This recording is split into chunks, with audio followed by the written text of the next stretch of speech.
Hey guys, so I'm going to show you how to make these cute little stick around circles. They're watercolored and you can use stamps on them. I have this cute little kit one that basically has all the different things you can going grocery shopping or shopping, working out, something with your pets, mailing bills, calling someone. There's a bunch of different little fun things you can do, and I think these would be way better than buying stickers with pictures on them or whatever, peeling and putting them in. This is more customized and more however you want them. So I think it's great working this set with some cute little stickers. Kind of make them your own. So to make these, you're going to need a couple supplies. So let me show you everything I used to make them. So first thing I bought was this Avery all-purpose labels. They're just white. They're 3/4 diameter. I do think they're a little bit too big because it's that's 0.75. I would suggest maybe about a 0.5 size because these stickers are a little bit too big for my planner. If I want to, I just think they're a little bit too big, especially when you put one of these stamps on it. There's a lot of extra space, but it's fine for me for now. Plus it's a 525 count. If you do have a round hole puncher that's 0.5, you can just punch these stickers to make them smaller too, or you could do hole punch them to make different shapes and things like that, but you need to make sure they're white. It's the 6736 is technically the Avery code. You'll need a cup of water. I just have mine in a nice red Solo cup.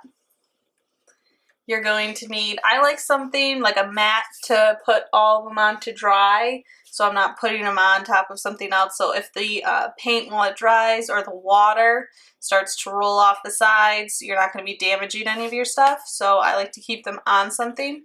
This is just an extra mat. I have a little tray here. As you can see, I already have some paint on it from when I was making the earlier ones. So you just need a little tray, or you can use basically almost anything that you can put your paint onto. And then I use just a plate. I was finished eating lunch and I'm like, I need something to put it on, so I used a used plate. And then you just need a paintbrush. This came with the kit that I got. It's called, I guess it's a Royal 5. I don't know, but just need some kind of a brush. Sponge, anything will pretty much work as long as you can get the paint on it and be able to absorb a little bit of water because it's watercolors. And then the paint I got in this kit as a gift a long time ago. It just says it's a Royal Nickel, but this is what I got. It's a kit of a bunch of different paints. This is what I'm using. And that is really it supply-wise. So let's kind of just get started. So this paint does look dried out, but with some water it should reactivate because it is watercolor paint. But I'm going to actually put some fresh paint on here. Let's see what some of these other colors I have are that I've never really used. So basically with these, it comes capped. The cap has a little puncture. You pop it, your paint comes out. So you only really need a little bit. So these tubes and stuff will go a long way. Let's try, I haven't made any pink ones, probably because I'm not a big fan of pink, but it says rose, so hopefully it won't be too pink.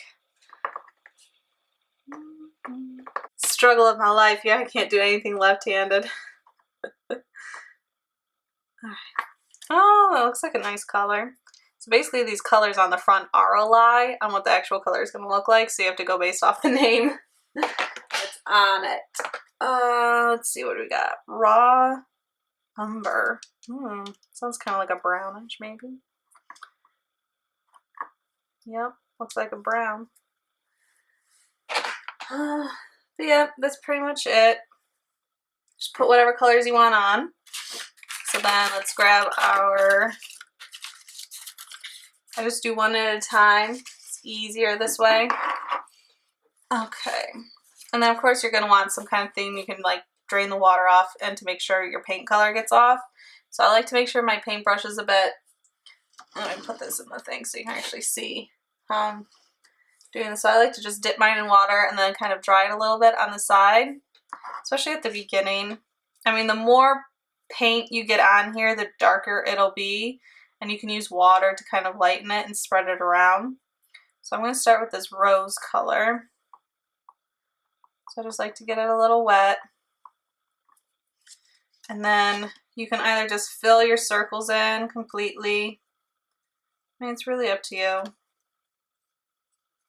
But I like to almost take the paint, and it's like pure form when it's not all wet. Just, I'm already painting my hand. Basically paint it all across. Get it onto all my little circles. Get the brush nice and wet. And then you can use it basically off that thickened line of the actual paint. Get it to spread around nicer. Just re-wet the brush when needed, type thing.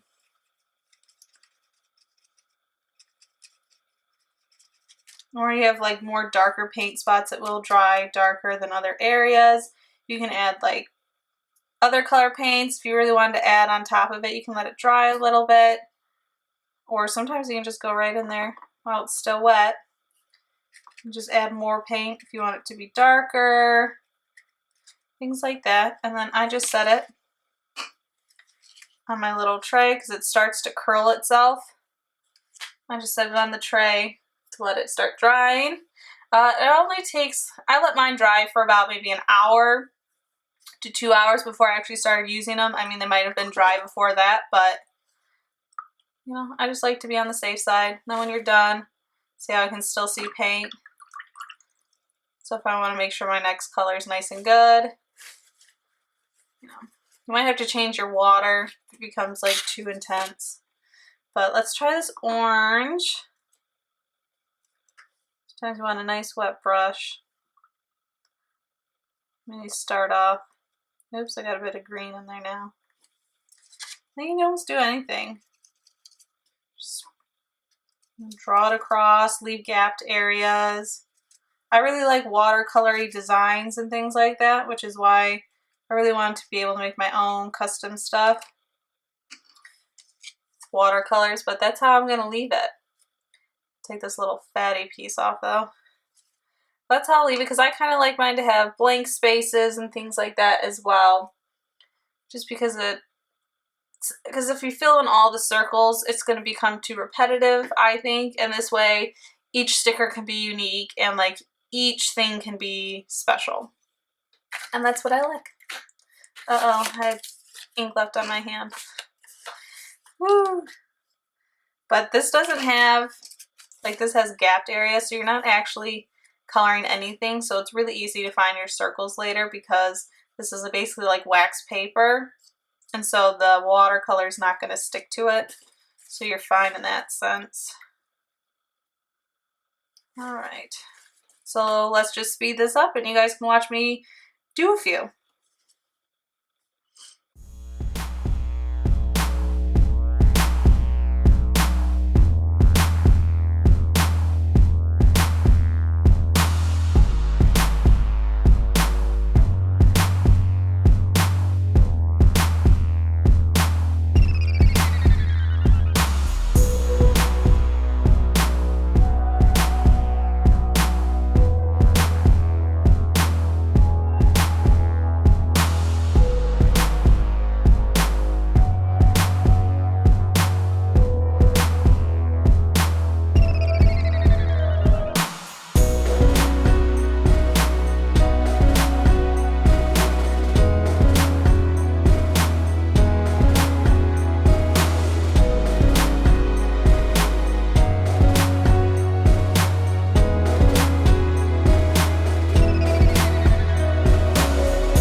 Alright guys, so here's the few that I've made. As you can see, some of them are already, this is feeling pretty dry. And I mixed some colors together. I did some green. I brought some green in with the brown because I thought it'd be nice to do some earth tone kind of feel. Because you never know what you're going to need color-wise for a plan, you know, layout or anything like that. So I don't like to color all of my sticker things. So I like to leave some blank and things like that. So if I do find one and I don't have a color already made or an idea, I can always make some. So it's always easier to do it that way. And these little stickers weren't that expensive either.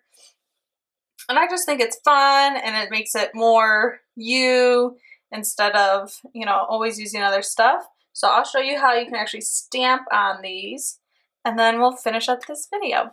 So let me pull some of these wet ones, put these off to the side to still dry. And I'll grab one of my completed ones. Let's go with a nice red, because I picked red ones, so, you know, because red always pops out really nice. And it always kind of screams like, important. Okay, so to stamp, you're going to need your ink. I just use this Stamp a Memory Archival Dye ink. I've had this since like 2007, 2008, back when I crafted. And then you're going to need, if you want to stamp and use like clear sticks, like these little styles, you're going to need something to stick it to.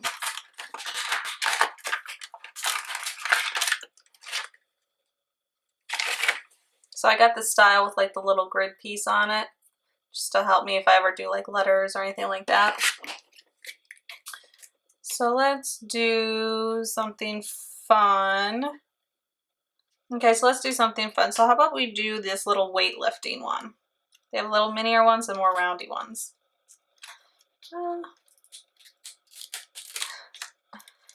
Peel this back. Ugh, okay, here we go. Just grab it and then you basically just stick it onto your block and it'll stick nice. Got a little bit of ink on it. Sure it looks all nice and inky. So this style is going to actually create a black circle around it. So let's see what that looks like with these watercolors.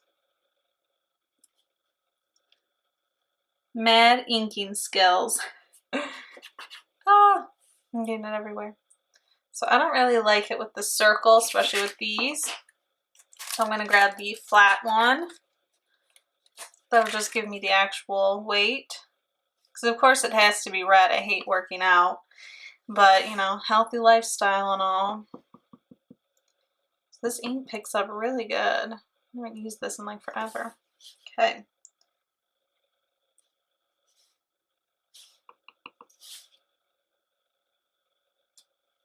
You don't really need to push hard either.